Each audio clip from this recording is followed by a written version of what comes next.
Okay, Itamekskanaatoni, good morning.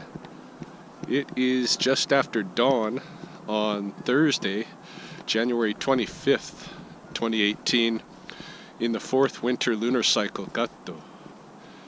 And I'm just out for a quick round this morning at Sspopiikimi. I try to get out here every Thursday morning. Thursdays are my favorite day of the week. They've always been.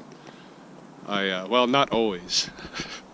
I guess embarrassingly, I think it stems from when Magnum PI was on TV, because Magnum was always Thursday night, so I wouldn't have anything else. They tried to get me into Boy Scouts. I couldn't do it because the meetings conflicted with Magnum. But any case, for whatever reason, Thursday has always been, I've always been fond of Thursdays. And so I try to retain this day for play. However, in the current round, that's not going to really work out because I've got a bunch of work to do, and I'll talk a little bit about that. Thursday is also the day that I do my weekly update here, right? So we're going to talk about what's going on in the life of Rye, or what's gone on this week. But one of the things that I wanted to come out here for, probably wouldn't have come out just because I can't afford the time as well today. But yesterday I was out and I was doing a walk and talk with a visiting artist from the UK.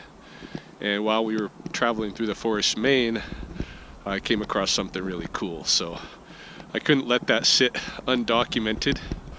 So we'll be going back in there to look at that find, and show you that this morning as I do my weekly update. So yeah, what's gone on with me this week? Well, this week wasn't entirely unproductive, but it wasn't nearly what it could be. And that was mainly due to the fact that I've been suffering yet another kind of head and chest cold. This is the third one that I've had this winter. I had something like this happened right after I returned from Oregon, mid-November, and then hit me again. There's a little downy woodpecker, I believe. Yeah, it hit me again after Christmas, just before the New Year. In fact, I think I didn't want to do anything New Year's because I was not feeling well. And then after I got back from Edmonton last week, I did my Thursday update video. My throat was feeling sore, and I thought maybe it was feeling sore just from the talk, the duration of the talk that I did. And because I don't give as many talks these days, I thought maybe that had just bothered my throat. But apparently not, because then then I started having my sinuses flooded, and the sore throat seemed to, whatever it was, seemed to move down into my chest. Started having a cough with mucus, all this stuff, and really wasn't feeling well, probably in part because I took another over-the-counter medication on the weekend, so I was sleeping a lot. Tuesday, I visited my asthma doctor, and he prescribed me a 5-day course of prednisone that he thinks will kick it out of my system. He actually gave me probably a 6-week course worth of prednisone in terms of the prescription, but he told me only to take half a pill twice a day for 5 days, and the other 25 pills just to stash them away in case I get any of this revisited. But he said that prednisone is kind of a dangerous thing to mess around with, so don't take more than the 5 days. Certainly I won't. I don't really feel any effect. I'm on day 2.5 with the prednisone, and I'm not really noticing anything yet. So I'm still feeling sick. In fact, I had to cancel jiu-jitsu on Sunday night because of this feeling sick, and then tonight's jiu-jitsu again. And I don't know, I might not be able to host it if I'm feeling the same way that I am right now, which is a lot of chest congestion still, and kind of foggy in the head, you know. But it's the chest congestion that really gets to me, because jiu-jitsu rolling is hard enough without, you know, on your cardio, without starting it off with chest problems. So, there's something I want to show you down here at the spring. Hold on, I'll switch cameras.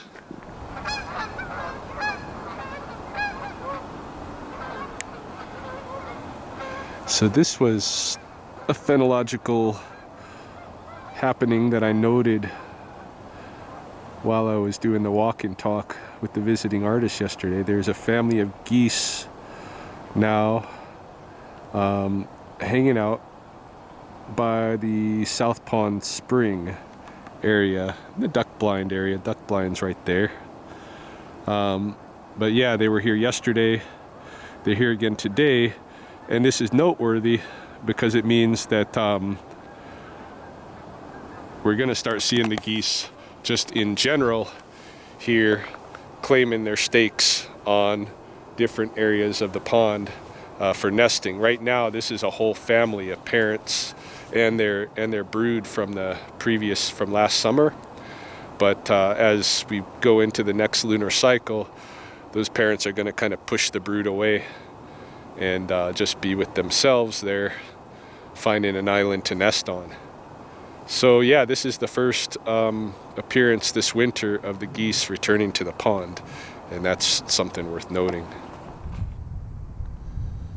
So on Monday, despite feeling pretty lousy, I packed off to go have Chinese food brunch with Jerry Potts and his wife Velma. Jerry and Velma are Blackfoot ceremonialists. They take care of Sspopiikimi on the long time pipe for Pete Gunny. And they were very helpful to us. I've known them for years, but I leaned on them a bit around the time that we were getting the beaver bundle transferred to us, because we didn't have, you know, all the equipment that we needed to do some of the ceremonies. Like I borrowed Jerry's canvases to do sweats.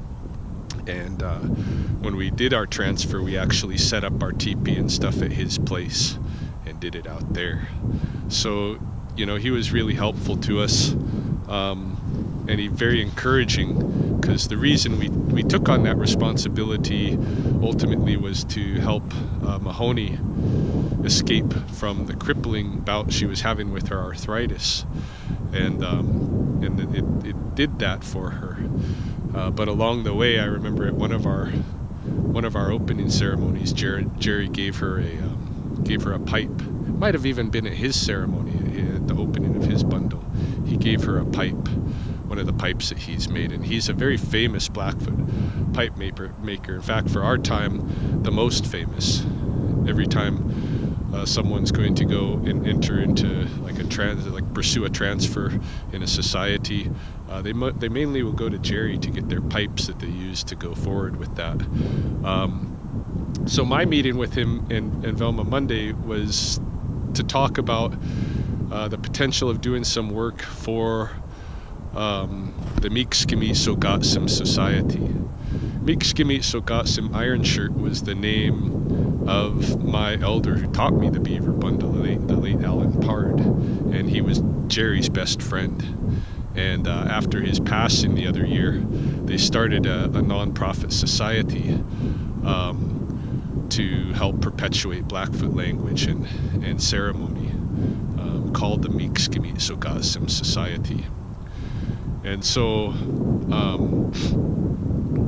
they put they got all their legal paperwork and everything in place, but they haven't made any headway at all as yet getting any projects off the ground. And so they know that I've been successful in the past in both fundraising for projects and for designing and coordinating them. So they're asking for my help. And when I went to go sit with them, Jerry had brought me a pipe, a really nice pipe that he'd made, as a form of sabonsta to give me to start off this project with. He says, "Well, we don't have any money to pay you." But here, I was very surprised. I totally wasn't expecting it. I knew they didn't have money to pay me, but that it was going to be a situation where if I worked for them, I'm going to need to bring in my own money through grants and such. But he gave me the pipe, which was both Mahoney and I considered it quite a gesture, because he's so famous for pipes. I know he put so much time into making those. Like, he doesn't make any money off of them. People pay him, hundreds of dollars for pipes, sometimes more. Like sometimes, I don't know, he's probably made $1,000 off of a pipe before, maybe even more than that.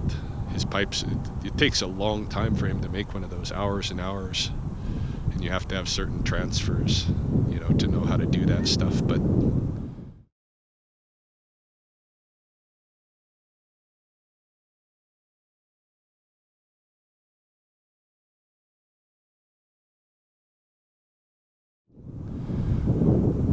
so I know he was, and it's not just the fact that the time and the efforts put into it, but the symbolism of it as well, because when you start off on a new pursuit, a lot of times that starts with the pipe. So with the pipe and then maybe a sweat. And so I think probably what I'll do as I begin to work for them is I'll host a sweat so that we can move forward in a really good way with this project. So yeah, I'm kind of excited because it's just a wide open field where I could ultimately, through that society, do something like kind of studies again. Who knows? So that was important this week. Oh, the cool find for the forest main that I wanted to show you is just coming up here. We were walking along this trail, and I was probably just telling some stories. But I was keeping an eye out for the owl. I'm still looking for that owl again. And as we came along through here, I noticed in the leaves at the edge of the trail some whitewash. And seeing that, then I know that a bird had perched just above here more than once.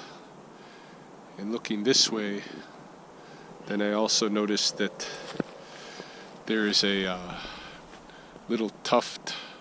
Where is that tuft? There is a little tuft, like a plume, in the branches. Oh, there it is. There's that little plume. I noticed that. And then I started looking around on the ground here for more signs that there had been a bird perching, and I found pellets. But to my surprise, these pellets are filled with crayfish parts. I am sure that these are owl pellets. They are the right size for owl pellets,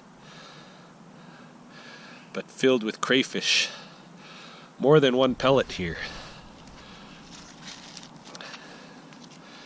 And so, so I've learned something new. I had no idea that the great horned owls were hunting crayfish. Now, crayfish, that's one of the species that the agricultural industrial system has vilified here. They're saying that it's an introduced species, and so there's a lot of efforts to reduce their populations. And in fact, you're not even allowed to, like, there's a place in Lethbridge I know where there's a lot of crayfish living. Sometimes I'll go collect some and have just a crawdad feast. But you're not supposed to, hey? You're not supposed to be moving them. at all, because they're afraid that people will introduce them to, at least not moving them live. They're afraid that people will introduce them to other bodies of water. And yeah, they don't like these crayfish. But once again, whether or not the species is new to this area, which is, it's not an introduced species, it's a North American species, right? So they're trying to fix in time, you know, where the other species are going to go and live, and this kind of thing is ridiculous, right? They don't do it for a lot of things, like white-faced ibis were not known to be up here, but they're not trying to keep the white-faced ibis out. But these guys probably interfere with irrigation in some way, and so this is where the hatred comes. And so yeah, their attempt to fix nature and make it stay in one, you know, in the place where they thought it should have been in 1900 or whatever is goofy. And on top of that, this proves once again that the introduced species are fitting into the ecology far better than we are as human beings here. I mean, at least they're like the other. Well, I guess in some ways no, in some ways yes. I mean, by fitting in, I mean that there are ecological relationships building around them, right? So now we know that great horned owls are taking them. Now I'm very curious to know whether great horned owls are snatching them from the water. Like, I've never even seen a great horned owl walking around in the water. Or are they getting them as they climb out on rocks? How are they getting them? And in the winter, no less. It's very interesting. Maybe there's some in the South Pond Spring. It's very shallow. It's a possibility. But yeah, just the way that other species who are long indigenous to this spot are fitting in these new species, you know, into the web of energy exchange that is the food relations. I think it's really cool. So wanted to get out here and make a note of that before the evidence disappeared. Didn't make a whole lot of headway on my research with Lethbridge College this week, owing mainly to that day after day, you know, as I was suffering this cold, I was thinking, you know, tomorrow I'm probably going to feel a lot better. My mind is going to be more clear. You know, I'm not going to be tired and drained of energy, and I'll be able to give it more, you know, more attention. And so it was tomorrow and tomorrow and tomorrow. Tomorrow never came, and now we have today, and I've got to go produce something. I've got to go home now and work the rest of the day, drained and not in my full, you know, clear mind, because tomorrow I have a meeting, and I've promised to bring along some proposed student surveys for to add to the research in March. But it's going to take a little bit of work to design those, and I've got to get that done today. I've been putting it off too long, and now the deadline and the fear is what's compelling me,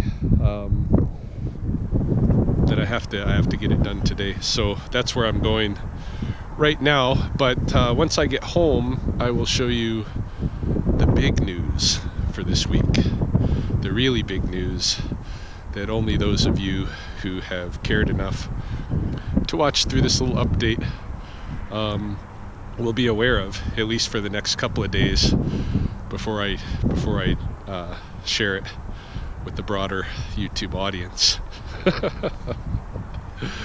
Here, I'll show you. Okay, here's the really big news. Little Mandy is early out of brumation. Yeah, I decided to take her out 2 days ago after receiving a recommendation from the same gentleman who had convinced me originally to put her into brumation under the energy principle that she was expending too much energy, not taking any new food in, right? But now she's so skinny, maybe dehydrated and such, that it was recommended I bring her out already and see if she'll eat. Now, I did try already a white pet store bought mouse yesterday with her, but she didn't take to it yet. So I'm going to give her a couple of days in the warm here and then reintroduce it and see what she does. And you'll probably see the results of that. That's when everybody else is going to learn that Mandy's out of brumation now. So, but I'm not worried about her. I think she's doing good. I think she's been through quite an ordeal, and I'm sure she'll eat when she's ready to eat. That's my week.